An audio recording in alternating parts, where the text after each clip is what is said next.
100% placement rate, because you can't have a registered apprentice that is not working from day one.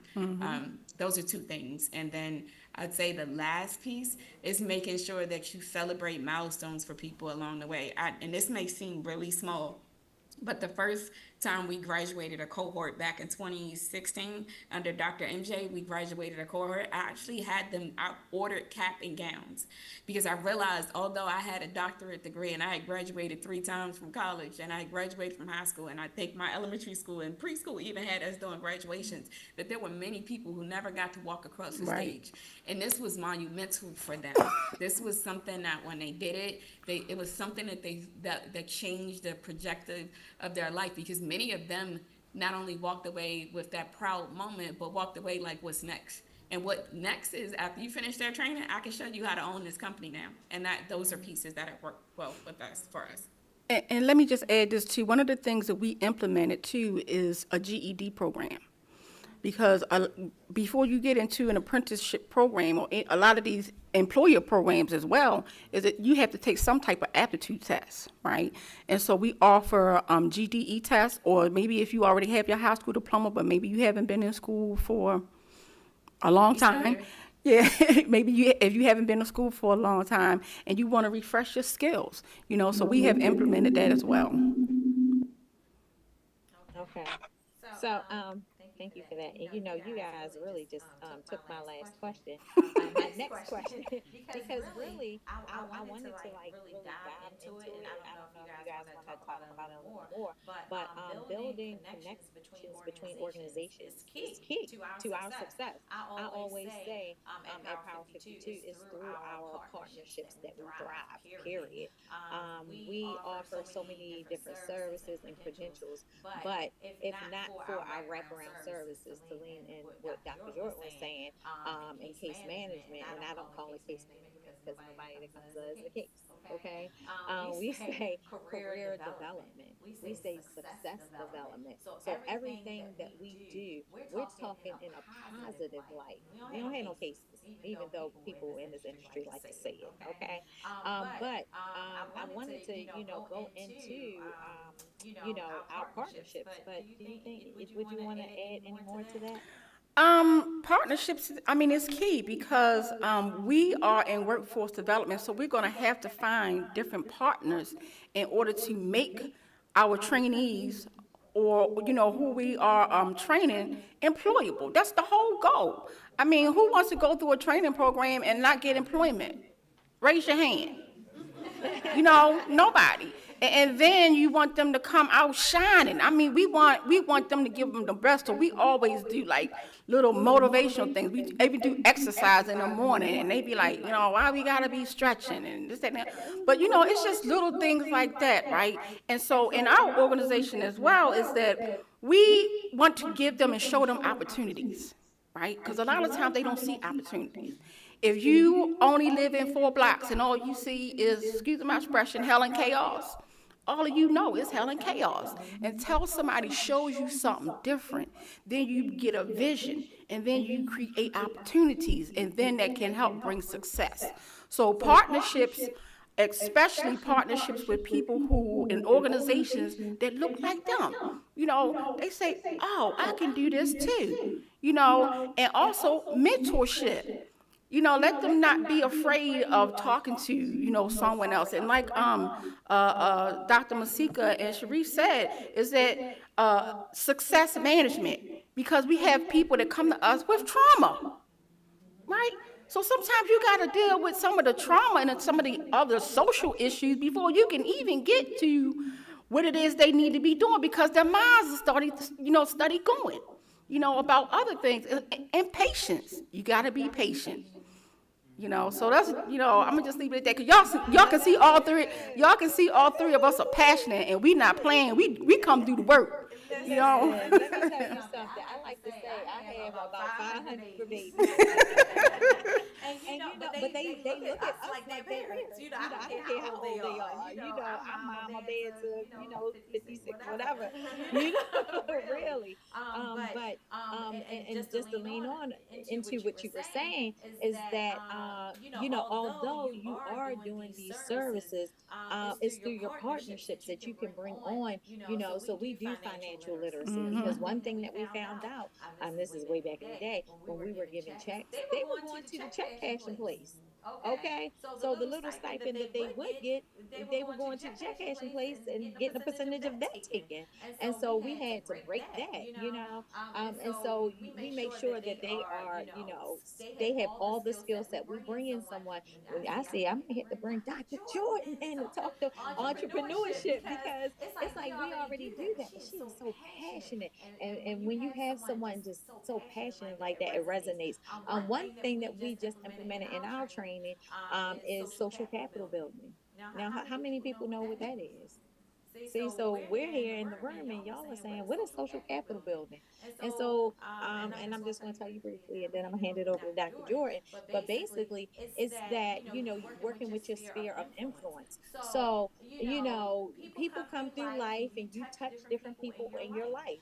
Your life changes and you evolve. But guess what? The people from 10 years ago doesn't know that you're evolving. So now this is your social capital. So you look at who are the people over the last 10 years that have impacted your life. And now send them a note and tell them what you're doing, because they may not know it. And then they might be your next employer, or their best friend may be your next employer. And so, yes, we do job placement assistant, but it's the social capital building that could take you to heights. Right. So, anyway, I'm just going to put the tab in it. Go ahead, Dr. Jordan. Can you repeat your question, Sherry, so I can Okay. make sure I'm answering it? What Oh, exactly because you're of the meat thing. I know. I'm over here trying to toggle. Okay. So basically, I think we were still talking about partnerships, correct? Yep. Yeah. So basically, I'm just going to report it. How important are partnerships, both public and private, in advancing equity and clean energy jobs? And just discuss a partnership that has been particularly successful in bridging gaps in workforce development. That was the entire question. Thank you. So I think partnerships, what you just described, social capital, most people think of when they think about economy, they only think of one thing, and that's money. Like, so they think of a dollar bill, but I would say that the dollar bill is the least amount of it's the least important piece of capital to me and when I'm talking to entrepreneurs, it's the least, because it'll come. Money does grow in trees. I mean, I'm a psychologist by trade, so Sherry, thanks for the update in the language from case management, because that's what we use clinically speaking. But in that space, I know your brain, when you look at your brain under a microscope, your brain actually looks like a tree. So every thought that you have, it looks like a leaf. So I say money does grow on trees, but when you can cultivate a thought because you're around the right people. Sometimes it's about getting people out of their environments that they're in around the wrong people. Because if you have the wrong people in your ear, it's like a tree killer. It'll chop off every great idea you would have ever had. So ideas turn to money. Ideas turn to wealth. So that person that's sitting in a workforce development opportunity training, when you have positive people sitting beside you saying, we're going to change the world, we're going to change our city, or we're going to do this and we're going to do that, then these ideas start to generate. You walk away with ideas that you can implement, products that you can patent, technology that you can create, and things that you can do to generate wealth. Money will come. Money will chase you.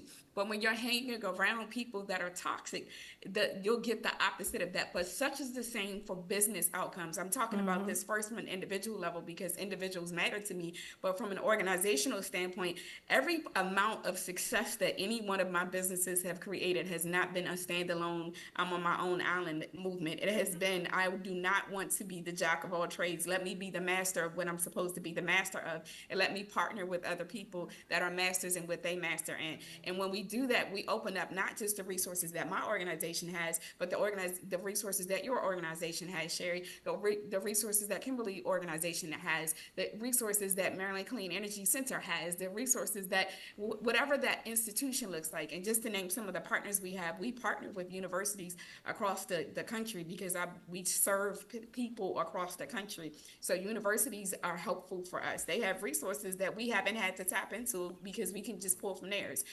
We partner with city governments, and we partner with Department of Labor. We partner with churches. Churches are a big part of what we do. My husband's a pastor. I'm an elder in our church, but it's not just a church. I'll go to a mosque too, just as quick as I'll go to a church, because I know I can reach people that I need to reach there. My husband is someone that did 16 years in federal prison before he was released, and he has sat on every city council, created a business that is thriving and helping. He's helped over 300 individuals return and stay home in the state of Maryland just alone. That said, when I want to go serve returning citizens or returning individuals, rather, I go to him and say, I need your network. Or I go to the All right. businesses that he's connected to and say, I need this resource for this person, this resource for this person. And it's bringing this village along. We say it takes a village to raise a child. I say it takes a village to raise a business, or a business-minded person, or somebody in the workforce as well.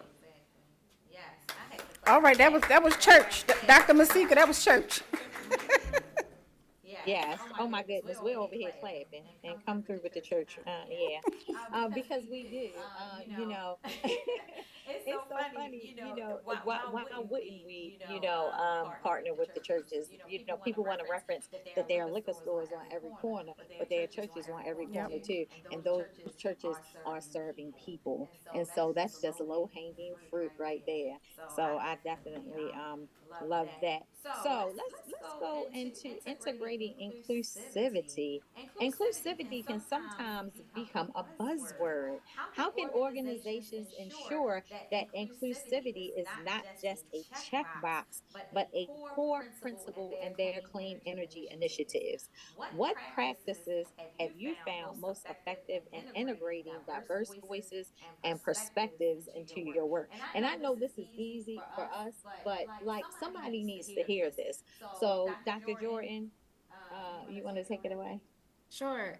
If it's not in your budget, you're not really doing it. You can ask for a group of volunteers to come and be your DEIA advisory board, but if it's not in your budget, you are only going to get but so far. If you want to do real DEIA work, you have to have a real budget to support that. In addition to that, in order for you to do DEIA work at every level of your organization, there should be someone the saying is not for us without us. There should be somebody representative of the people that you want to serve. And we are in a service business. So the people that you want to serve should be at your C-suite level, your director level, your program manager level, your staff level. They should be at your community level. There should be that voice and that thread throughout, because if not, we end up creating and wasting resources and wasting time because we're trying to play around with getting it right when we could just ask the people that we're making this thing for to be a part of it. You guys, I gotta get used to all this click, click, click. I feel like I'm back at the radio station. No, so really, so we, and I'm just chiming in. I'm the moderator and a guest, y'all. So literally, for us, and so I'm so tired. So usually I have much more energy, but we just spent the week in California at RE Plus, which is the biggest solar convention in the nation, and so they had 40,000 attendees, and we were represented there, and I do that because not only do I fight for the people that I'm serving, I fight for the people I'm standing alongside. So I'm always going to be the voice, even at a national level, talking about inclusivity. And so they actually this year brought our podcast called The Kissing Booth. And so I know everybody wants that kissing booth. But no, because we're kissing the community with resources. And so we have people on there just kissing the community, talking about their stories and all those things. But inclusivity, and so the person that we had as a guest was from a big corporation, and so it was important for me to speak with them so that other people could hear that they're really doing it, and it's okay to be done. And so I think that other organizations that aren't led by people of color, sometimes they're nervous about, hey, am I going to be too inclusive? Am I going to be cast out? And I've heard this from them, so I know it's real, But I've also served on review committees for federal grants and looking at applications like that. And so for me, it's, just like Dr. Jordan said, because she's definitely speaking about language. It's just like, I need to see that not only are you partnering with organizations who are doing the work, what are you doing internally? How are you inclusive internally? What are the people looking like in your business? Not that, oh, this is just an all white led organization and everybody is not of color, but then we're going to partner with the Power 52 to show that we're being inclusive. No, that's not real. And so, yeah, and so here I go to these national platforms to talk about what inclusivity looks like and how you need to, the changes that you need to make internally, because it has to start internally first before you can go outside the organization. And so people need to have these hard conversations, and I don't mind. And I think I'm getting ready to start breaking. Yeah. I'm getting ready to And, start breaking off of and, that one, and, right? Because it needs to be told. But anyway, I'm just gonna leave that at that. And so hand it over to yeah, I Shirley. think I think that you have to be intentional, right? If you don't really have the intention, it's not going to work out. Just having somebody at the table because they don't look like you, and you can say it's a DEI or whatever buzzword they want to call it that year. If you're not intentional, it's not going to work. And so I believe in the quote that Shirley Chisholm said: if they don't give you a seat at the table, then you pull up your own. So I'm in a lot of policy. I do a lot of policy work. I'm in a lot of rooms with people that don't look like myself, or they don't have my life experience, right? So I bring that experience to the table and say, hey, wait a minute. What about this community? What about this? And it's really a thought process, right? So I get people to say, oh, I didn't think about that. So you don't know what you don't know. That's why it's important to have a seat at the table, because you can bring these issues up and start to have people to have those hard conversations and to think about it. How do you have intention, make it work, and you just don't check the box or have somebody who is a DEI or DEY or whatever you want to call it. So and sometimes it can be challenging, and sometimes it can be a hard conversation. But if we really want to call these things, EJ, Justice 40, all these things, you have to have this conversation, because whenever money is attached to something, everybody got their hand in the kitty. They start having conversations before the money even is wherever they print money at. So they have the conversation and they develop policies not off of what they know, but what's in the budget or whatever it is they want, and then they go find somebody, right? And so a part of what I really my intention is to do is to educate people about these different levels: entry level, mid level, and executive level. So that's why I continue to pull a seat up at the table. Not only that, I go and get certifications so I can say and show, yeah, I'm just as qualified as you. So I may not have a PhD in certain academia, but I got a PhD in life. That's right. So I bring it all of it to the table, the paper, along with my mentality and my intellect, and also make them pay for your intellectual property. So you got to have intention. Yeah, that's important. So, just like I said, visionary co-founder of Power 52. When we were, when I literally was just sitting at home, I remember being up at 4 a.m.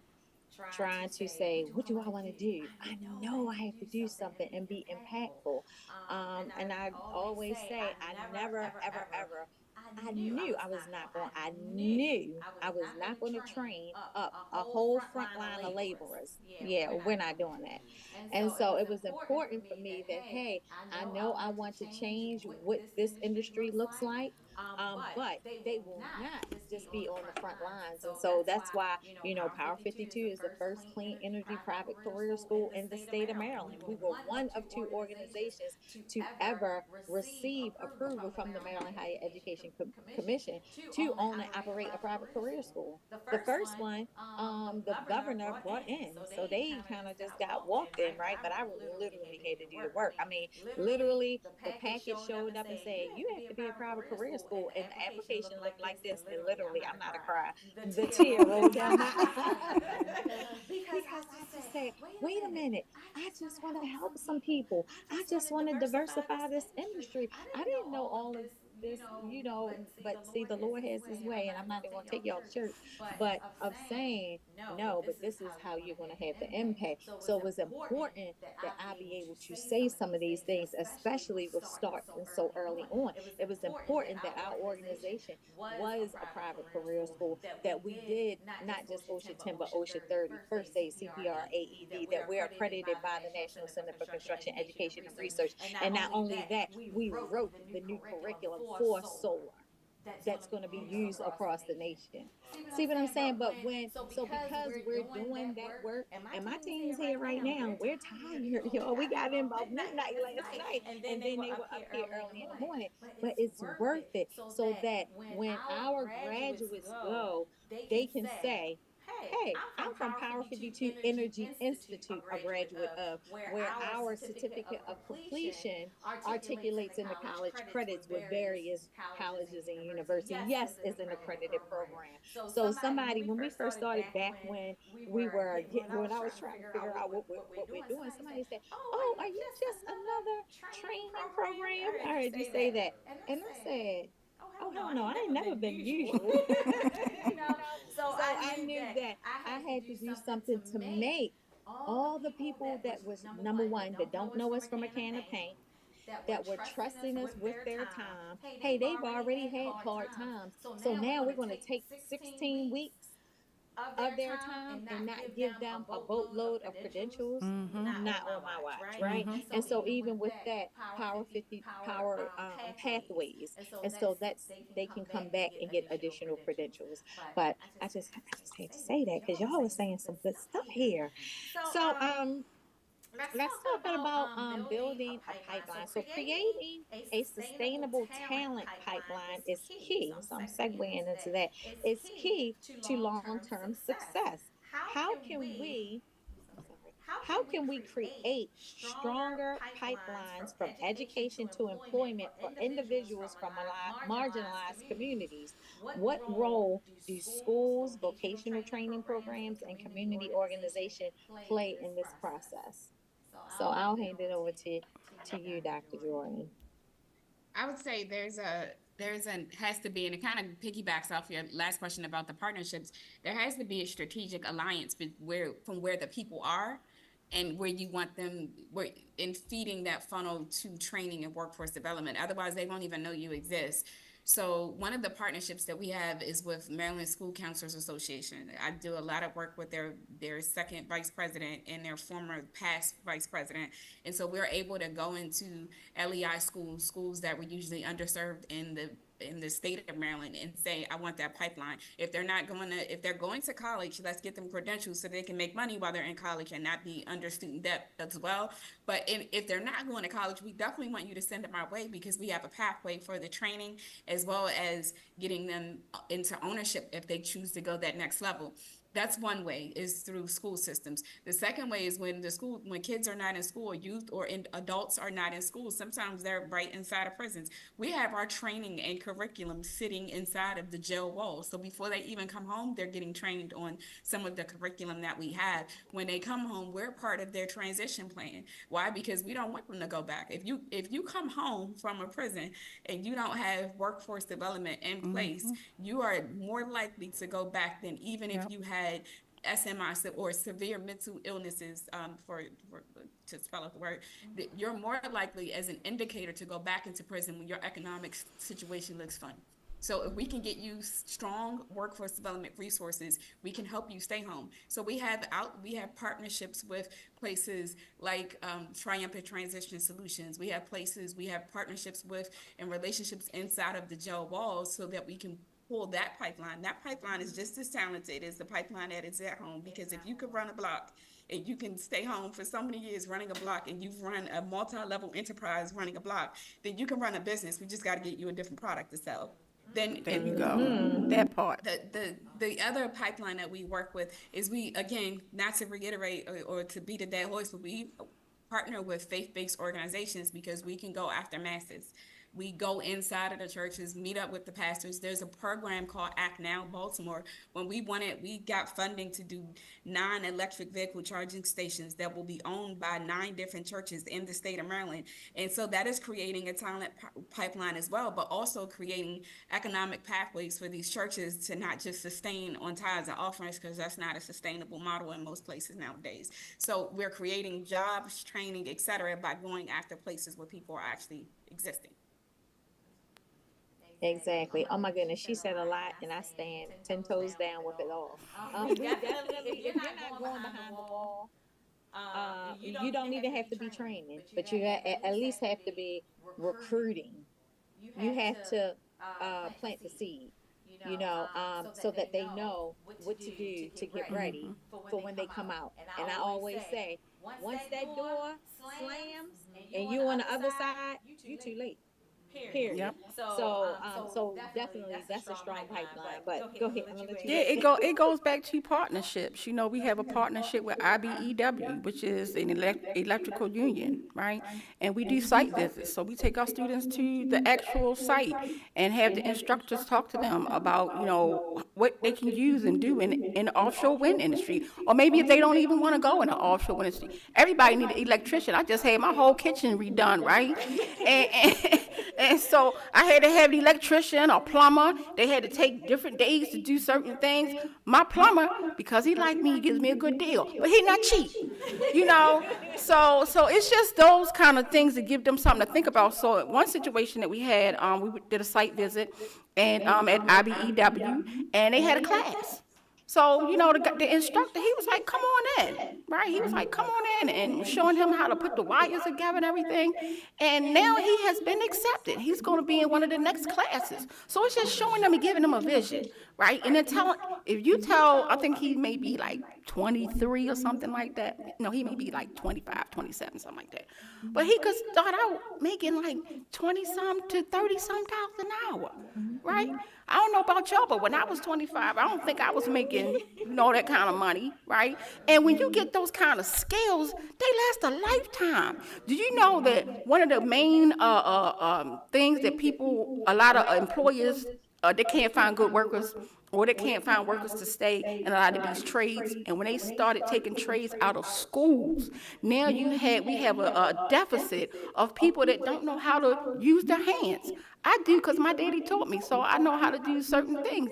But now you have a gap of young people or even older people who need to be retrained and reskilled in these kind of different industries. But you got to show them, and you got to give them a vision, and you got to give them something where they can work towards it. So building those pipelines and showing them the different industries they can go into, right? Be in the supply chain. Some of them don't even know what a supply chain is, right? So in the supply chain, we need this. We need welders. We need masonries. We need plumbers.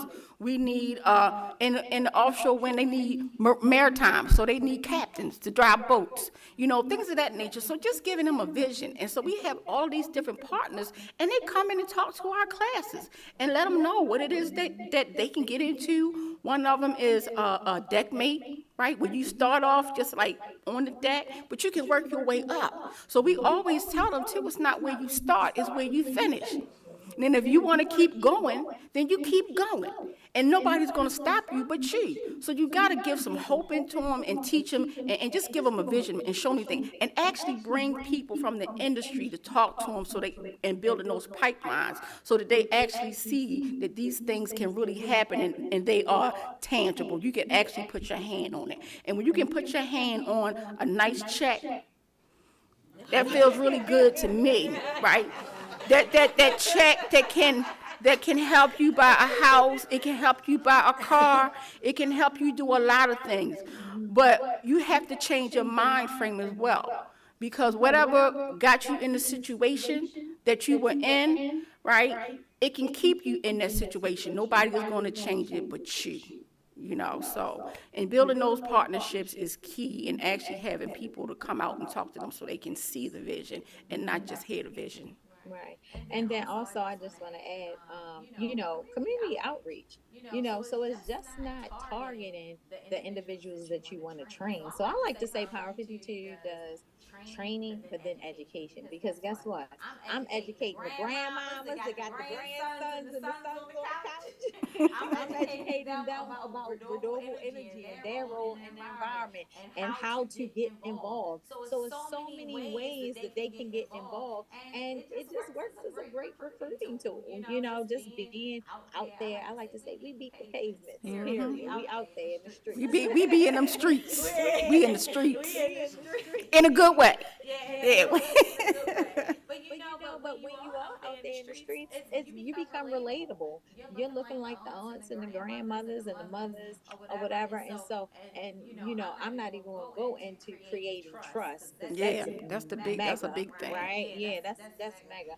And I know we probably have a good 12 minutes left, but so I want to dive into two last things. Let's talk about the technical divide, right? So, with the increasing role of technology in the clean energy sector, how do we ensure marginalized communities have access to the necessary technological tools and training? What are some ways to bridge the digital divide, especially in our under resourced areas? So, I will hand it over to you, Dr. Jordan. I'm gonna sound like I'm repeating myself, but I think, but I will for this response. I think some of this happens through partnership. So if you don't have all of the equipment that individuals need to be trained on, one of the people that we partner with, for example, to help train EV maintenance technicians is Charger Help. And so we work with them because they have the equipment, and we can get it to individuals without them have to paying money that they're under resourced with, because we can tap into DOL funding under apprenticeship or pre-apprenticeship funding and support individuals. So we end up accessing technology that we may not own as a company, but through partnership and through MOUs and through relationships. In addition to that, some of this stuff, I know this is going to sound like I'm talking about an audience that people may not think exists. But one of the stories that my husband shared with me is that after he did 16 years, and we knew each other as kids, but after he did 16 years in prison, when he came home, he didn't know how to use an automatic hand sink and he went into Wawa, and he was trying to stay, he was standing at the kiosk for a long time, about to burst out in tears. And this is a man's man, doesn't believe in, he cries at me, but it's not that outwardly emotional person, but because he was so frustrated because the technology that was sitting in front of him felt like it was ancient, because he didn't have access to inside of Jessup to things like that. And so part of the digital connect is, when we talk about essential skills, or some people may call them soft skills, we have to meet people where they are, and we cannot assume that it's culturally responsive or even trauma responsive to assume that everybody starts at the same level. So if we want to close in a digital divide, we have to assess what people start with. And just because somebody doesn't meet the prerequisite of whatever standardized exam you have that says that they're ready for your program, start them wherever they started at, wherever that is, and then partner with relationships and businesses to get the technology to them. Last piece, and you said it well, Sherry, when you were saying that you go door to door. One of the things that's pivotal to who we are is we use certified peer recovery specialists. Other people call these peer promoters, community navigators is what we also call them. But these are individuals that have lived in the shoes or a similar experience of the individuals that we want to work with them. That being said, they're more likely to let the barriers down and actually open up to you and say, look, I'm a little embarrassed that I don't know how to use or turn on this computer the proper way. I'm a little embarrassed that I don't know how to type as fast as the people expect me to do. I'm a little embarrassed that from basic technology, we work around those people because we send people that can meet them exactly where they are. We also send those people to door and say, have conversations with people. So not just the workforce, like you said, but the digital divide. And if you want somebody to own an electric vehicle and they don't know how to pull up to a charging station and plug in, I don't know how they're going to use it. So unless you send someone door to educate them, and then I'm sure you could speak days, Sherry, about the solar, because that's a technology in itself, but using community navigators to kind of bridge that gap is another tool. Yeah, and so for sure, and not that it's important for us to know that hey, you can still clean energy access for all is what we stand 10 toes down on, and you can live in an apartment and still have access to clean energy, and so it's just those conversations, and we do it in such a unique way that we're having fun, but we're educating the community also, and it's so important that we go out into the communities that I mean, just think a lot of times you're in rooms with people who have PhDs and masters and all this, and they don't have a clue about some of this stuff. So just think, people who are really are focused on how they're gonna feed the baby tonight, Right. not even tomorrow, but tonight. Like they're not even thinking about that. And so so this is why we do resource distribution, and and a lot of giveaways, so that we can get their attention and make sure that they have the things that they need for their families, so that they can press forward, and that's so important for us. So Yeah, like Dr. Jordan was stating is that we have tablets that were donated to us, and we also are now, because we're small, we're a really a new nonprofit. We're building that into our budget so that we can have technical people to help our students, because I had an incident. I used to do workforce development for returning citizens. And I had one student, he didn't say anything while he was in class, but he came up to me afterwards because he was actually terrified of the laptop, where he wouldn't do anything, right? And he even didn't want to give me his email address or anything because he was that afraid. And then I had another student, is that he had been, I think, locked up like maybe 13, 14 years. But he was so fascinated with phones because when he went in, they probably was flip phones or those big, cell phones. So he had two of them. He had two, so I had to always keep him off his phones. And then he had two women on phones, so he had one on each phone, right? So, and just having those kind of challenges, right? Saying, you got to pay attention, and you can't be on the phone talking to, your girls or whatever you trying to do. Wait till after class, right? So it's just those kind of things. Is just keeping it real, and allowing them to have that space and that trust, so they can come to you and say, hey, this is my issue. This is what's going on. So they used to call my office Oprah, right? Because somebody will pull up a chair, like, Miss Kim, can I talk to you? And so I used to hear everything. I can't tell you the kind of stories I used to hear. So, yeah, so just, because technology is going so rapidly, it's even hard for us to keep up sometimes. You got AI telling you, how to write stuff now. You don't have to think that hard anymore, right? So it's just that even not for just them, but also for us keeping up with the technology that will be required for a lot of these jobs as well. So just having, like we've been talking about all day, is partnerships. We can't be a computer lab. However, we do have computers and we have assistants and stuff, people who can assist and fill in the gap where it is that we don't, because we want to keep our expertise in what it is that we're doing. thank you so much. So, being a CEO of a nonprofit organization and having two individuals stand alongside me today from nonprofit organizations, I would be remiss if I did not use this last 5 minutes on letting all of us tell you guys how you can support us. How can you support us? So, Dr. Jordan, take it away. If I share something, are they able to see it on the screen? Yes. If you share your screen. Yes, share. Can they see this? Yes.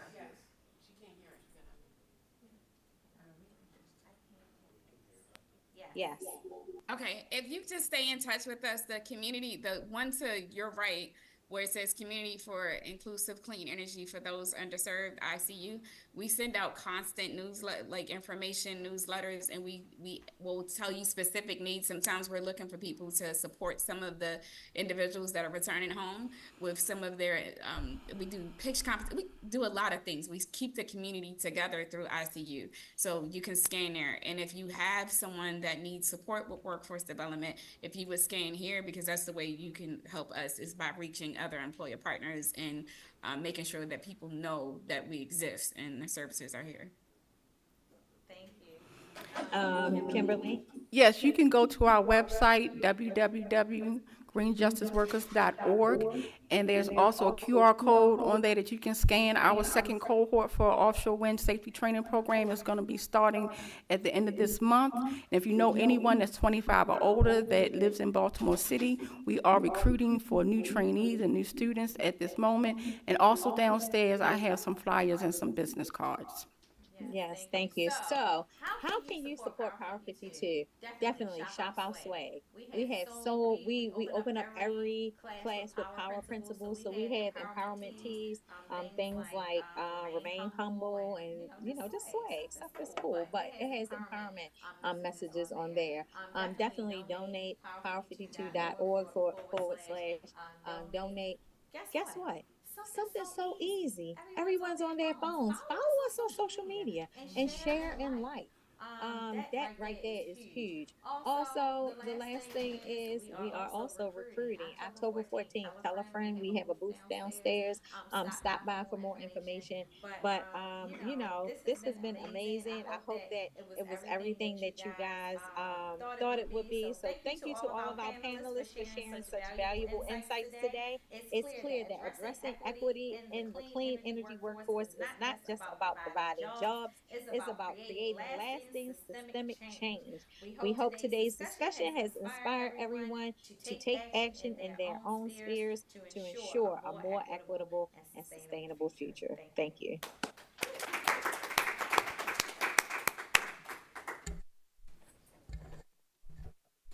Thank you. Can you ask Ms. Martin, excuse me, Dr. Jordan, I wanted to ask Dr. Jordan for her email. Dr. Jordan for her email. Let's see. I can put it in the chat. Yeah, I'm gonna put it in the Dr. chat. Jordan, can you hear? Did you hear her? Yes, I'm gonna put it in. Can you see if I type it in the chat? Yeah, type it in the chat and I'll read it out. Okay.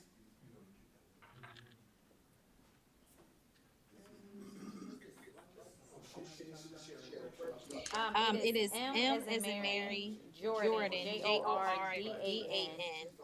at hold on, at Apex, APEXX, Adams, ADAMS.com. Thank you. Okay. Thanks, Dr. Jordan. Thank you. She said thank you.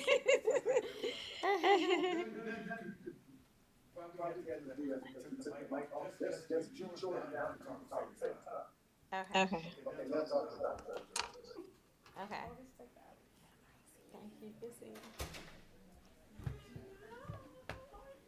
Okay, I think that's everything. Okay, all right. Dr. Jordan, thank you so Sherry, much. should I log off now? Dr. Jordan, thanks for joining us. We're about to end this session. All right. Have a good Thank evening. you. You too.